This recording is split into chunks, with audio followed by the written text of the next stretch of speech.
Hello everyone, comparative politics में आज हम डिस्कस करेंगे स्टेजेस ऑफ डेमोक्रेसी, जो कि रॉबर्ट एडाल जो है वो एक हिस्टोरिकल स्टडी के बाद जो है ये कंक्लूड करते हैं कि डेमोक्रेटाइजेशन की तकरीबन तीन स्टेजेस जो है ये होते हैं।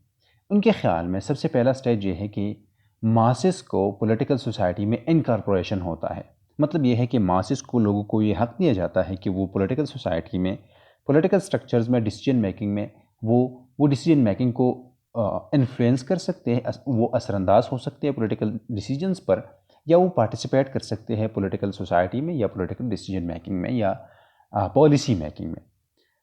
उनके ख़्याल में ये सबसे पहला स्टेज जो है हिस्टोरिकली उनके ख़्याल में वेस्टर्न डेमोक्रेसी की, ख़ुसूसन वेस्टर्न डेमोक्रेसीज़ में या वेस्टर्न कंट्रीज़ में ये वही स्टेज था जब लोगों सिटीजन्स ने right to participate in government decisions by casting a vote जो है ये राइट हासिल किया। क्योंकि हंटिंगटन भी यही इस तरह की बात वो करते हैं कि तकरीबन 1818 में इस तरह हुआ कि अमेरिका में तकरीबन 50% मैन को ये हक़ दिया गया कि वो वोट कास्ट कर सकते हैं इलेक्शंस में।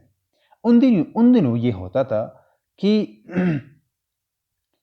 वो लोग वोट कास्ट कर सकते थे जो कि प्रॉपर्टी होल्डर थे या प्रॉपर्टी जो ऑन करते थे, और ना सिर्फ ये कि वो प्रॉपर्टी ऑन करते थे बल्कि जो टैक्स पेयर्स थे, मतलब जो टैक्सेस देते थे, वो वोट भी कास्ट कर, मतलब उनको यह हक़ हासिल था कि वो वोट कास्ट करे। वेस्टर्न डेमोक्रेसीज़ में, अमेरिका में ख़ुसूसन, या दूसरी जितनी भी वेस्टर्न डेमोक्रेटिक कंट्रीज़ हैं वहाँ पर।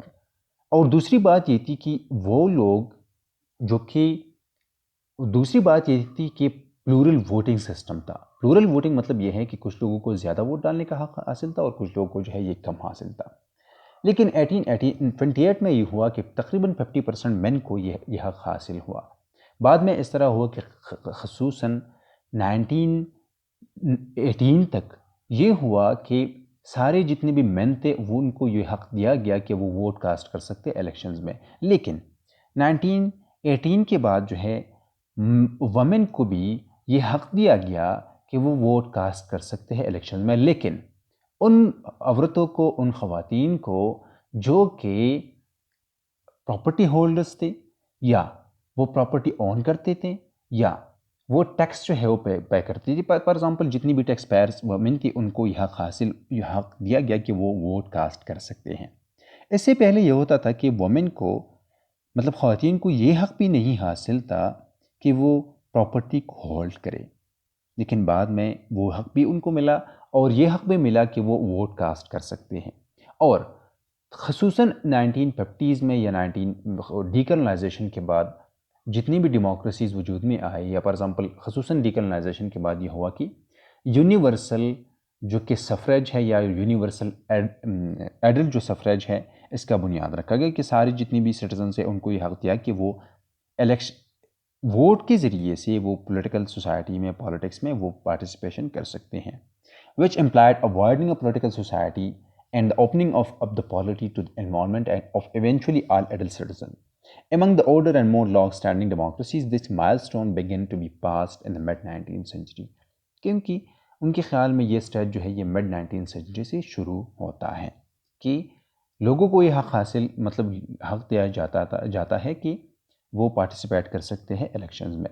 Such Western European countries as France, Germany, Switzerland and had introduced universal male suffrage already by the 1840s. जिस तरह पहले भी हमने कहा कि मेल सफरेज जो है, यूनिवर्सल मेल सफरेज, तकरीबन 1840s में सारे लोगों को जो है ये हक़ दिया गया कि वो वोट कास्ट कर सकते हैं। But universal female suffrage was not adopted to a world wide extent until the beginning of 20th century.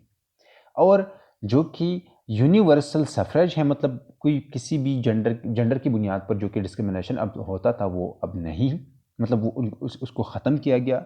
और यूनिवर्सल जो सफरेज है वो डिक्लेयर किया गया ख़ुसूसन 20th सेंचुरी में या मिड 20th सेंचुरी में। दूसरा जो स्टेज उनके ख़्याल में parliamentary representation of politically active groups है, कि पॉलिटिकली लोगों को अब ये हक़ भी हासिल था, ये हक़ भी लोगों को दिया गया कि वो पार्टिसिपेट कर सकते हैं डिसीजन मेकिंग में, पॉलिसी मेकिंग में। वो मतलब पावर स्ट्रक्चर जो है उसका हिस्सा बन सकते हैं थ्रू पॉलिटिकली एक्टिव ग्रुप्स, मतलब पॉलिटिकल पार्टीज़ के ज़रिए से। the organization of politically active people into parties and representation of such parties in parliament. یہ ہوتا تھا، یہ حق لوگوں کو دیا گیا کہ وہ ڈیسیجن میکنگ میں ان ڈیسیجن میکنگ میں یہ حصہ لے سکتے ہیں سارے لوگ جن سے ان کے مستقبل کے فیصلے ہوتے ہیں.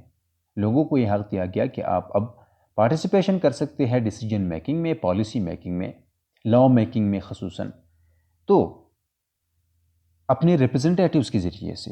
اس کے لیے یہ ہوا کہ پولیٹیکلی آرگنائزڈ گروپ سامنے آئے. فار ایگزامپل پولیٹیکل پارٹیز جو ہے یہ بنائے گئے اور لوگوں کو یہ کہا گیا کہ آپ پولیٹیکل پارٹیز کے ذریعے سے منظم طریقے سے آپ پولیٹیکل سٹرکچر میں یا پالیٹکس میں ایکٹیو پارٹیسپیشن کر سکتے ہیں. پہلے یہ ہوا کہ لوگوں کو الیکشنز میں صرف پارٹیسپیشن کا حق دیا گیا. اب یہ ہے کہ لوگوں کو نہ صرف یہ کہ الیکشنز میں پارٹیسپیشن کا حق دیا گیا بلکہ یہ بھی ہے کہ لوگوں کو ڈیسیجن میکنگ میں حصہ لینے کا حق بھی حاصل ہوا. اور اس کے ساتھ ساتھ نہ صرف یہ کہ پولیٹیکل پارٹیز بنائے گئی، پولیٹیکل پارٹیز جو ہے ان کو یہ حق دیا گیا کہ وہ لوگوں کو موبلائز کرے، لوگوں کو آرگنائز کرے، اور اس کے ساتھ ساتھ لوگوں ریپرزنٹیٹیو ڈیموکریسی جو ہے اس کا بنیاد رکھا گیا کہ لوگوں کے ریپرزنٹیٹیوز جو ہے وہ پارلیمنٹ میں ہوں گے اور پارلیمنٹ کا کام یہ ہے کہ وہ ڈیسیجن پالیسی یا لا میکنگ جو ہے اس کا کام ہے. تیسرا سٹیج ان کے خیال میں organisation of the opposition to vote out the government. تیسرا یہ ہے کہ ایک یہ حق بھی دیا گیا لوگوں کو کہ اب آپ اپنی مرضی سے حکومت جو ہے یہ چینج کر سکتے ہیں. اس کے لیے دو قسم کی اپوزیشن کا بنیاد رکھا گیا. ایک یہ جو کہ پارلیمنٹ کے اندر جو ہے ایک اپوزیشن کا کنسیپٹ جو ہے سامنے آیا کہ اپوزیشن بھی کانسٹیٹیوشنل پروسیجر کے ذریعے سے حکومت کو ہٹا سکتی ہیں. Dahl's third milestone was marked by the right of an organized opposition to appeal for vote against the government in elections and in parliament.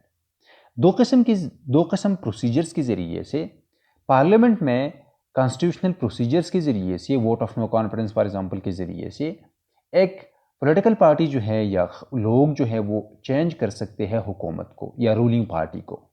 اور دوسرا یہ ہے کہ نہ صرف یہ بلکہ لوگ جو ہیں وہ ایک پولیٹیکل پارٹی کو حکومت سے ہٹا سکتے ہیں الیکشنز میں، کہ الیکشنز کا ڈیوریشن آ جائے، الیکشن میں اس پارٹی کے خلاف دوسری پارٹی کو اگر لوگ جو ہے وہ ووٹ دیتے ہیں تو ظاہری بات ہے کہ رولنگ پارٹی جو ہے یہ رولنگ پارٹی نہیں رہ جاتی.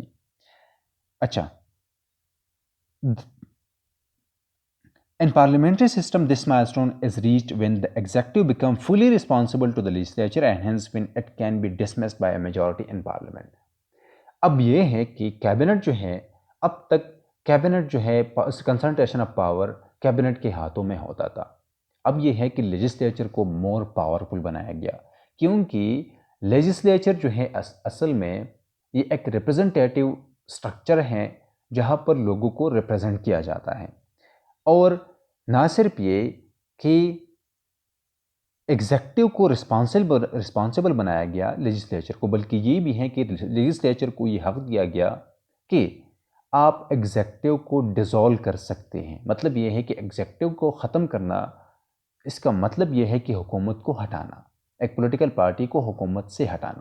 تو یہ اپوزیشن جو ہے پارلیمنٹ میں، پارلیمنٹ سے باہر، الیکشنز میں، پارلیمنٹ کے اندر، اس اپوزیشن کا حق جب لوگوں کو ملا تو ان کے خیال میں یہ ایک تیسرا سٹیج ہے ڈیموکریٹائزیشن کا.